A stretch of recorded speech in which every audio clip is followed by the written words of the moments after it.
سوائے اس ذات کے جس نے مجھ کو پیدا کیا ہے۔ فَإِنَّهُ سَيَهْدِينِ، تو قریب وہی مجھے راہ دکھائے گا، وہی مجھے سیدھے راستے پر چلائے گا، وہی مجھے میری رہنمائی کرے گا۔ معلوم یہ ہوا کہ ابراہیم علیہ السلام کے والد، ابراہیم علیہ السلام کی قوم کے لوگ اللہ کے ساتھ ساتھ غیر اللہ کی عبادت کرتے تھے، تو وہ کافر ٹھہرے، وہ مشرک ٹھہرے۔ تو کوئی اور انسان اگر اللہ کے ساتھ کسی اور کی عبادت کرے گا تو ایسی صورت میں وہ کافر مشرک ٹھہرے گا۔ خالص اللہ کی عبادت کرنی ہوگی تبھی جا کر کے وہ مومن ٹھہرے گا۔ تو کلمہ لا الہ الا اللہ کی گواہی دینے کا معنی یہ ہوا کہ اللہ کی عبادت ہو، دوسروں کی عبادت اس میں مل کر کے اس عبادت کو برباد نہ کرے، خالص اللہ کی عبادت، یہی ہے کلمہ لا الہ الا اللہ کی گواہی کا مطلب۔ اور یہ بات مسلمان کو اس لیے بتایا جا رہا ہے کیونکہ اسلام قبول کر لینے کے بعد بھی بہت سارے لوگ کیا کرتے ہیں، غیر اللہ کی عبادت کرتے ہیں اور خود کو مسلمان سمجھتے ہیں۔ میں ایک مثال ابھی ذہن میں آئی تو آپ کو دے رہا ہوں۔ ہندوستان کے کانسٹیٹیوشن میں ایک قانون ہے کہ کوئی آدمی اگر انڈین سٹیزن ہے تو کسی دوسرے ملک کا سٹیزن شپ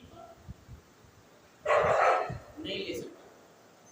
اگر یہ معلوم ہو جائے کہ اس نے دوسرے ملک کا سٹیزن شپ لیا ہے تو اس کو پہلے یہ چانس دیا جائے گا کہ دوسرے ملک کا سٹیزن شپ ختم کر دے، اور اگر وہ دوسرے ملک کا سٹیزن شپ ختم نہ کرے تو اس کی انڈین سٹیزن شپ خود بخود ایکسپیل ہو جائے گی، ختم ہو جائے گی، وہ انڈین سٹیزن نہیں رہے گا۔ اس کا کیا مطلب ہوا؟ ایک مثال دے رہا ہوں، دو سٹیزن شپ ایک ساتھ نہیں رہ سکتا انڈین قانون کے ساتھ۔ اسلام کا قانون یہ ہے کہ دو معبود ایک ساتھ نہیں رہ سکتے، یا تو اللہ کی عبادت کرے گا، غیر اللہ کو چھوڑ دے گا۔ اگر وہ غیر اللہ کی عبادت کیا ہے تو اس کو یہ موقع دیا جائے گا کہ وہ توبہ کرے اور غیر اللہ کی عبادت کو چھوڑ دے، اور اگر نہیں کرتا ہے تو اسلام سے خارج ہو جائے گا۔ کوئی آدمی شرک کیا اور وہ توبہ کر لے تو اسلام سے خارج نہیں ہوگا، لیکن شرک کرنے کے بعد توبہ نہ کرے تو اسلام سے خارج ہو جائے گا۔ شرک کیا کسی نے مسلمان ہونے کے بعد تو فوراً مرتد ہوگا، قتل کیا جائے گا، اس کو، اس کے بیوی بچوں کو سے الگ کیا جائے گا؟ نہیں، اس کو توبہ کرنے کے لیے مہلت دی جائے گی، موقع دیا جائے گا۔ اگر نہیں کرے گا توبہ تو پھر وہ اسلام سے خارج مانا جائے گا، اس کی سزا گردن ضربی ہے جہاں اسلامی حکومت ہے وہاں کے لیے، اور اگر نہیں تو پھر دوسرے جتنے، اور دوسرا جو بھی کافروں کے ساتھ ہوتا ہے، اس کی بیوی اس پہ حرام ہو جائے گی، اس کے بچے اس کے میراث سے محروم ہو جائیں گے، وغیرہ وغیرہ جو بھی شریعت کے قانون۔ تو معلوم کیا ہوا، انسان اگر اللہ کی عبادت کرتا ہے ساتھ میں دوسروں کی عبادت کو مکس کرتا ہے تو وہ اسلام میں داخل نہیں مانا جائے گا۔ یہ اسلام کی بنیادی اور اہم ترین اصول ہے۔ مسلمان رہنے کے لیے ضروری کیا ہے؟ اللہ کی عبادت ہو، غیر اللہ کی عبادت نہ ہو۔ پھر آگے کہتے ہیں اللہ تعالیٰ نے ابراہیم علیہ السلام کے بارے میں کہا وَجَعَلَهَا كَلِمَةً بَاقِيَةً فِي عَقِبِهِ، اللہ کی عبادت ہو، غیر اللہ سے برات کا اعلان ہو، اس بات کو ابراہیم علیہ السلام نے اپنے آنے والے نسلوں کے لیے باقی رکھا۔ کیا مطلب ہوا؟ مطلب یہ ہوا کہ کسی بات پر اپنے اولاد کو، کسی راستے پر اپنے اولاد کو چلایا،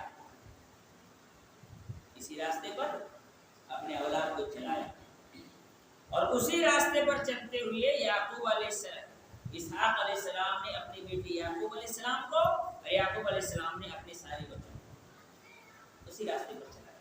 کس راستے پر؟ یاد کرو اس وقت کو جب ابراہیم نے اپنے باپ اور اپنے رشتہ داروں سے، اپنی قوم کے لوگوں سے کہا کہ تم جس کی عبادت کرتے ہو میں اس سے بری ہوں، سوائے اس کے جس نے مجھے پیدا کیا ہے، میرا رب ہے، اللہ ہے، وہی مجھے۔ سورہ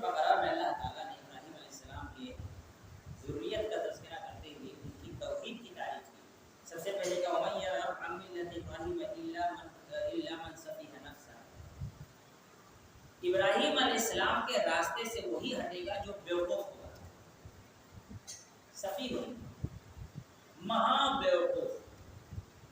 انگلش میں ایک ورڈ آتا ہے نا اسٹوپڈ، اسٹوپڈ ایسی کچھ ہوتا ہے، اسی کو عربی میں سفیہ کہتے ہیں، مہا بیوقوف، نالائق، بدتمیز، یہ ساری چیزیں سفیہ میں آتا ہے۔ اللہ تعالیٰ نے فرمایا وَمَن يَرْغَبْ عَن مِّلَّةِ إِبْرَاهِيمَ إِلَّا مَن سَفِهَ نَفْسَهُ، ابراہیم کے راستے سے نہیں ہٹے گا مگر وہ انسان جو بدبخت ہوگا، نالائق ہوگا، بیوقوف ہوگا، مہا بیوقوف ہوگا، گدھا ہوگا، وہی ابراہیم علیہ السلام کے راستے سے ہٹے گا۔ پھر ابراہیم علیہ السلام کے راستے کی تفسیر آگے اللہ تعالیٰ نے یعقوب علیہ السلام کا ذکر کیا، ام کنتم شہداء اذ حضر یعقوب الموت، کیا تم موجود تھے جب یعقوب علیہ السلام کے پاس موت آئی، تو انہوں نے اپنے بچوں سے کیا کہا، لِمَ تَعْبُدُونَ مِن بَعْدِي، میرے بعد تم لوگ کس کی عبادت کرو گے؟ قالوا، یعقوب علیہ السلام کے بیٹے نے کیا کہا، نعبد الہک و الہ آبائک ابراہیم و اسماعیل و اسحاق الہا واحدا ونحن له مسلمون، ہم عبادت کریں گے آپ کے رب کی، آپ کے ابا ابراہیم، اسماعیل، اسحاق، ان کے رب کی ہم عبادت کریں گے، وَنَحْنُ لَهُ مُسْلِمُونَ، اور ہم اسی کی فرم برداری کیا کریں گے، تابعداری کیا کریں گے۔ یعقوب علیہ السلام کی یہ وصیت بڑی اہمیت کا حامل ہے، جو ابراہیم علیہ السلام ہی کے راستے پر چل رہے ہیں، اپنے اولاد کو توحید کی طرف بلانا، توحید کی تلقین کرنا۔ رسول اللہ صلی اللہ علیہ وسلم کی ایک حدیث، اس سے پہلے 10ویں ہجری ہے، اس سے ملتا جلتا ہے، بتا ابراہیم رسول اللہ صلی اللہ علیہ وسلم نے فرمایا مجھے سب سے زیادہ کسی چیز کا ڈر اگر تمہارے سلسلے میں ہے تو کس چیز کے بارے میں ہے، الشرک الخفی، پوشیدہ شرک، یعنی ریاکاری۔ ریاکاری میں انسان تو غیر اللہ کی عبادت نہیں کرتا ہے لیکن اس کی خوشی کو بھی توجہ دیتا ہے، عبادت نہیں کرتا لیکن اس کی خوشی کو بھی توجہ دیتا ہے، اس کی خوشی کے بھی ارادے اپنے دل میں بسا لیتا ہے۔ اللہ کے رسول صلی اللہ علیہ وسلم نے کہا یہ شرک خفی ہے، چھپا ہوا شرک ہے۔ یہ کیا ہے؟ چھپا ہوا شرک۔ سوچئے بول کون رہے ہیں؟ اللہ کے رسول صلی اللہ علیہ وسلم کن سے بول رہے ہیں؟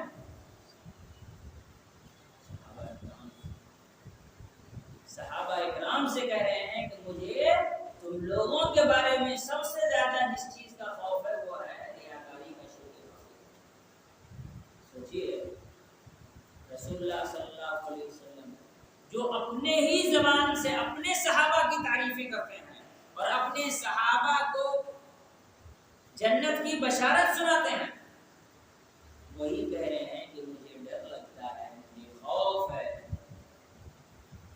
جب ان صحابہ اکرام کو لے کر رسول اللہ صلی اللہ علیہ وسلم کو اتنا زیادہ ٹینشن تھا تو ایسی صورت میں آج کے دن جن کا کچھ پتہ ہی نہیں ہے، ہم لوگوں کا ایمان کتنا ہے کہ اتنا ہے کچھ پتہ ہی نہیں، ان کا تو اتنا تھا، ہم لوگ کا اتنا بھی ہے کہ اتنا ہے پتہ نہیں ہے، کتنا زیادہ ڈرنا چاہیے۔ یہی ڈر تھا کہ یعقوب علیہ السلام اپنے بچوں سے پوچھ رہے ہیں تم کس کی بات کرو گے، جب ان کے بچوں میں بیٹا نبی بھی تھے نا، یوسف علیہ السلام نبی بھی ہے، پھر بھی بول رہے ہیں کتنا زیادہ شرک سے انسان کو خوف کھانا چاہیے۔ ابراہیم علیہ السلام وَجَعَلَهَا كَلِمَةً بَاقِيَةً فِي عَقِبِهِ، اور اپنے ہی اس طریقے کو انہوں نے اس برات کو شرک سے اور اقرار کو توحید سے، توحید کا اقرار اور شرک سے برات، ان دونوں باتوں کو اپنے اولاد کو یعنی اسی راستے پر لعلہم یرجعون، تاکہ یہ لوگ اللہ کی طرف رجوع کریں، اللہ کی اطاعت کریں، اللہ کی اطاعت کریں۔ پھر آگے کہا جا رہا ہے، ایک آیت سورہ توبہ کی ہے، اتخذوا احبارهم ورهبانهم اربابا، یہودیوں نے اپنے عالموں کو نصرانیوں نے اپنے بزرگوں اللہ کے علاوہ رب بنا لیا. احبار یہ حبر سے بات. حبر کا معنی ہوتا ہے انک. حبر کا کیا معنی ہوتا ہے؟ انک. اسی سے احبار. یہود کے علماء احبار کہلاتے کیونکہ ان کے پاس علم بہت تھا, نالج بہت تھا, بہت نالج تھا. موٹی موٹی کتابیں لکھتے تھے. کتاب لکھنے کے لیے انک چاہیے نا, تو اسی انک کی وجہ سے وہ احبار کہلاتے. اتنے بڑے عالم 100 کتاب لکھے, غلط بولیں گے. ارے یہودیوں نے 500 کتابیں لکھ رکھی تھی, غلط بول نہیں کی. ہمارے یہاں لوگ کے کرائٹیریا کیا ہے, اس کی بات کر رہے ہیں. علماء نے کی, ارے ان کے سینکڑوں کتابیں ہیں, انہوں نے جتنی کتاب لکھی تم نے زندگی میں پڑھی نہیں ہے. بات کرتے ہو اتنی کتابیں لکھنے والے غلط کیسے ہو سکتے ہیں؟ یہی یہودیوں کے حال ہے. یہی یہودیوں کے حال ہے. اس کا بیٹری چینج کرو تبھی ٹھیک ہوگا. یہی یہودی, ہاں کم کرنے سے ساؤنڈ نہیں آتا ہے اور بڑھانے سے ساؤنڈ کرتا ہے, اس لیے اس کی بیٹری خراب ہو گئی. تو یہودی علم تھا, نصرانی کے پاس علم نہیں تھا لیکن عمل تھا. اسی لیے بعض علماء نے کہا جس کے پاس علم نہ ہو اور عمل بہت زیادہ ہو وہ کس کے جیسے ہے؟ کرسچن جیسا ہے, نصرانی جیسا ہے. آپ دیکھیں گے نصرانی کی عبادت بہت ہے, آج بھی ان کے یہاں چرچوں میں محنت بہت ہے, خدمت قوم کی, دنیا کو فائدہ پہنچانے کی بہت. عیسائی جتنا لٹاتے ہیں نا اتنا کوئی نہیں لٹاتا. آپ کہیں گے ہندوستان کو تو لوٹ لیا. وہ ہندوستان میں آئے تھے عیسائیت کی تبلیغ کے لیے اور وہ کر کے گئے, لوٹا بھی گئے. لیکن آج دنیا میں وہ لوگ کتنا خرچ کرتے ہیں, یہود عیسائی تو اپنے یہاں دعوت تبلیغ میں کتنا خرچ کرتے ہیں. آپ کر نہیں سکتے ہیں, آپ سوچ نہیں سکتے کتنا وہ لوگ پیسہ خرچ کرتے ہیں. عیسائی عمل بہت ہے, علم نہیں. یہودیوں کا علم بہت ہے, عمل نہیں ہے. اسی لیے علماء نے کیا کہا کہ اس کے پاس علم ہو لیکن عمل نہ ہو, فقد تشابہ اليہود, وہ یہودی کے راستے پر چلا. اور رہبان, راہب, راہب ہے متقی. ہمارے دادا زندگی میں کبھی تہجد چھوڑے نہیں تھے. 10 سال کی عمر سے ہمارے دادا تہجد پڑھتے تھے, مرتے دم تک تہجد پڑھے ہیں. بہت زیادہ عبادت, بہت زیادہ علم کا ہونا, بہت زیادہ عبادت کا ہونا یہ معیار نہیں ہے. معیار ہے اللہ اور اس کے رسول کے موافق ہونا. ہمارے یہاں لوگ بہت بڑے عالم, بہت بڑے رائٹر, بہت بڑے مولانا تقریر کرنے والے, ان کی تقریر میں دیکھو لاکھوں لوگ آتے ہیں. طارق جمیل ہے نا, کتنے لوگ آتے ہیں, لاکھوں لوگ ان کی تقریر میں آتے ہیں. لاکھوں بھیڑ لگا کر کے لوگ ان کی تقریر سنتے ہیں. کیا بات کرتے ہیں. ایک آدمی, ایک پاکستان کے نالائق مر گئے, اسحاق جھالوی, انجینئر مرزا کا شیخ الاسلام. انجینئر مرزا کا, انجینئر مرزا ہمیشہ اس کو شیخ الاسلام کا. شہزادہ ابوبکر کو گالیاں دی ہیں, شہزادہ عمر کو گالیاں دی, ان کے بارے میں جھوٹ پھیلایا, جس نے رسول اللہ صلی اللہ علیہ وسلم کے سامنے گستاخی کی. ہاں, قادیانی کے بارے میں جب بات کی تو اس نے رسول اللہ صلی اللہ علیہ وسلم کے ترک کے بارے میں کہا, غلط باتیں کہی. اسحاق جھالوی, اس کے بارے میں کسی نے واٹس ایپ فیس بک پہ لکھا, یہ بہت غلط آدمی تھے, ان کی تقریر نہیں سننی چاہیے. ایک آدمی کہا انہوں نے جتنی دین کی خدمت کی آپ زندگی میں نہیں کر سکتے. کیا خدمت کی ہے؟ تقریریں کی ہے, ڈیبیٹس کیے ہیں, ہے نا. لاکھوں لوگ سننے آتے تھے. لاکھوں لوگ کا سننا, تقریر کرنا, ڈیبیٹ کرنا یہ معیار نہیں ہے حق ہونے کی. حق ہونے کی معیار کیا ہے؟ اللہ اس کے رسول کے تابع ہونا, صحابہ کے طریقے پر ہونا. اور رہبان ہوں, ان کے رہبان کن کے؟ نصرانیوں کے. علم کس کا؟ یہودیوں کے یہاں بہت, عمل بہت زیادہ ہے. کس کے یہاں؟ نصرانیوں کے یہاں. کبھی پہلی رکعت نہیں چھوٹتی, یہ ساری زندگی تہجد پڑھتے ہیں. یہ غلط کیسے ہو سکتے ہیں؟ پہلے تو تھا نا حاجی صاحب غلط کیسے ہو سکتے ہیں. پہلے مزاج ہے ہندوستان میں. ارے میں نے حاجی صاحب کا شکل پہ دیکھا، ان کے لیے حاجی صاحب وہی مل رہا ہے، وہی صحیح. ہمارے گاؤں دیہات میں پہلے کوئی حج کر گیا تو ان کو خطبہ دینے چڑھا دیتے تھے. علی کو بولے بیٹھو حاجی صاحب خطبہ دیں گے، اور خطبہ دیتے تھے. اور الٹا سنڈے جو بھی کا وقت رہتے تھے حاجی صاحب خطیب ہو جاتے تھے. آج بھی بہت سارے گاؤں دیہات میں حاجی صاحب میں غلط کہتے ہیں، مسئلہ کسے کو جو حاجی صاحب. آج بھی گاؤں دیہات میں بہت سارے جگہ ایسے چلتا ہے. تو انہوں نے عبادت کر لی اور انہوں نے کتابیں لکھ دی. اللہ تعالیٰ نے کہا کہ ان لوگوں نے ان کو اپنا رب بنا لیا. عدی بن حاتم تائی کے بیٹے آئے اللہ کے رسول صلی اللہ علیہ وسلم سے کہا کہ اللہ نے قرآن میں یہ آیت نازل کی ہے، سمجھ نہیں آیا کیوں؟ اللہ نے کہا کہ ان کو رب بنا دیا. وما كنا نعبدهم، ہم تو ان کی عبادت کرتے ہی نہیں تھے. اچھا یہ بات بتاؤ، وہ کسی چیز کو حلال کہتے تھے تو مانتے تھے؟ کہا ہاں. کہا وہ کسی چیز کو حرام کہتے تھے تو مانتے تھے؟ کہا ہاں. تو کہا یہی تو عبادت کرنا ہے، ان کی عبادت ہو، یہی تو ان کی عبادت ہے. کا مطلب ہوا، مطلب یہ ہوا پہلی دو آیت ہے، پہلی دو آیتوں میں کیا ہے؟ اللہ کی عبادت ہو، غیر اللہ کی عبادت نہ. عبادت کا تصور کیا ہے؟ دعا، نماز، حج، زکات. یہ کہا گیا شریعت میں حلال و حرام کا اختیار اللہ کے علاوہ کسی کو دینا یہ بھی عبادت ہے. دین کے معاملے میں کسی کو اپنی مرضی سے بولنے کا حق دینا یہ بھی عبادت کرنا ہے. کیونکہ حلال و حرام کا مالک کون ہے؟ اللہ. اللہ تعالیٰ جو بات قرآن میں حلال کہہ دیا وہ حلال ہے، جو حرام کہہ دیا وہ حرام ہو گیا. یہ رسول اللہ صلی اللہ علیہ وسلم کو بتایا جو حلال ہے وہ حلال ہے، جو کہا حرام ہے وہ حرام ہے. رسول اللہ صلی اللہ علیہ وسلم نے دنیا کو بتایا. اب آج کی تاریخ میں اپنی مرضی سے کوئی کسی چیز کو حلال کہہ دے، کوئی کسی چیز کو حرام کہہ دے، تو ایسی صورت میں اگر اللہ اور اس کے رسول کی بات کے موافق ہے تب تو بچ گیا. لیکن شریعت کے خلاف کسی چیز کو حلال و حرام کا فتویٰ دیتا ہے تو وہ رب ہونے کا دعویٰ کرتا ہے، کیونکہ حلال و حرام اس کے ہاتھ میں ہے. اور جو اس کو مانتا ہے وہ اس کی عبادت کرتا ہے. اسی لیے میں نے اس سے پہلے بھی کئی بار کہا ہے کہ کوئی مزار پر جائے ضروری نہیں ہے. حلالہ کے حلال ہونے کا فتویٰ دینے والا مولوی بھی اور اس کو حلال سمجھنے والا بھی کفر کا مرتکب ہے. جس کو اللہ نے حرام کیا ہے اس کو تم حلال سمجھ رہے ہو، تم اس کے حلال کے فتوے دے رہے ہو، یہ کفر کا ارتکاب ہے. جو اس مولوی پر بھروسہ کر رہا ہے جبکہ قرآن اور حدیث اس کے مخالف ہے، لیکن اس مولوی کو اتھارٹی دے رہا ہے، اختیار دے رہا ہے کہ اس نے حلال کہا تو حلال ہی ہوگا، جبکہ قرآن اور حدیث اس کے مخالفت میں جائے تو اس کو رب تصور کرتا ہے. یہی خرابی مودودی میں بھی تھی.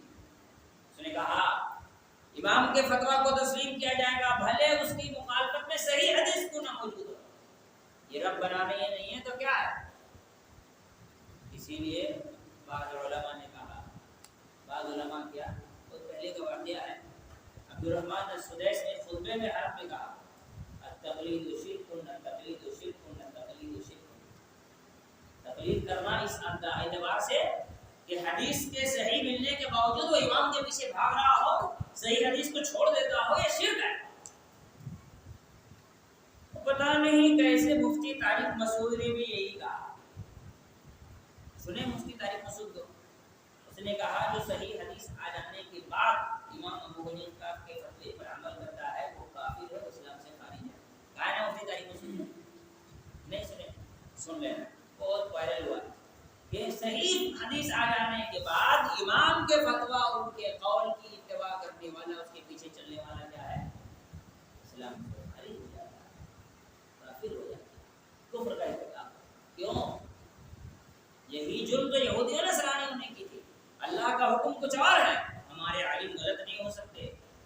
اللہ کا حکم کچھ اور ہے، نصرانیوں نے کہا اتنا بڑا بزرگ غلط کیسے ہو سکتا ہے؟ اللہ نے کہا اتخذوا احبارهم ورهبانهم اربابا من دون الله.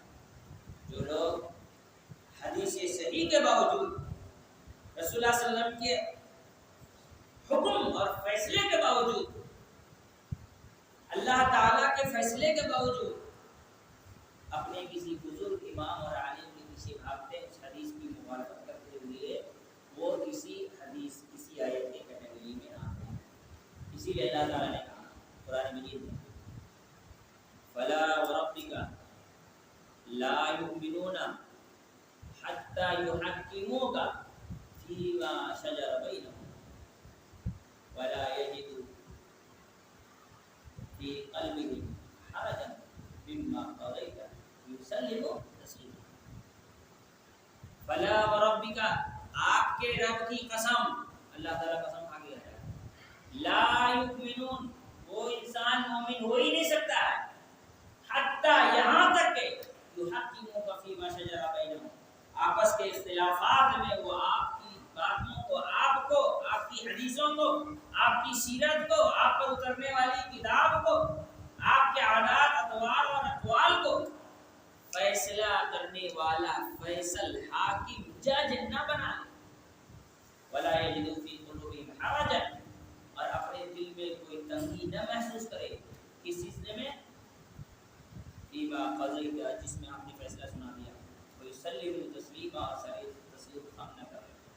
حدیث آ گئی، رفع دل کرنا ہے، لیکن اس کے دل میں حرج ہے، قبول کرنے کو تیار ہے، اس کا ایمان مکمل نہیں ہے، وہ ادھورا ایمان والا ہے، کیونکہ اس نے رسول اللہ صلی اللہ علیہ وسلم کے فیصلے کو اپنے لیے فیصلہ نہیں سمجھا، رسول اللہ صلی اللہ علیہ وسلم کے عمل کو، یعنی رسول اللہ صلی اللہ علیہ وسلم کے ذات کو اپنے اوپر فیصل، اپنے اوپر حاکم، اپنے اوپر جج نہیں تصور کیا، تو انسان کا ایمان مکمل نہیں ہے، صحیح درست نہیں ہے۔ جس کا ایمان صحیح اور درست نہ ہو، کیا اس کا ایمان اس کو جنت میں لے کے جا سکتا ہے؟ ایسا کوئی تصور کر سکتا ہے؟ اس کے بعد دو آیتیں اور ہیں انشاءاللہ، بلکہ ایک آیت اور ایک صحیح مسلم کی حدیث ہے، اگلے درس میں اس کو گفتگو کریں گے۔ اللہ تعالیٰ سے دعا ہے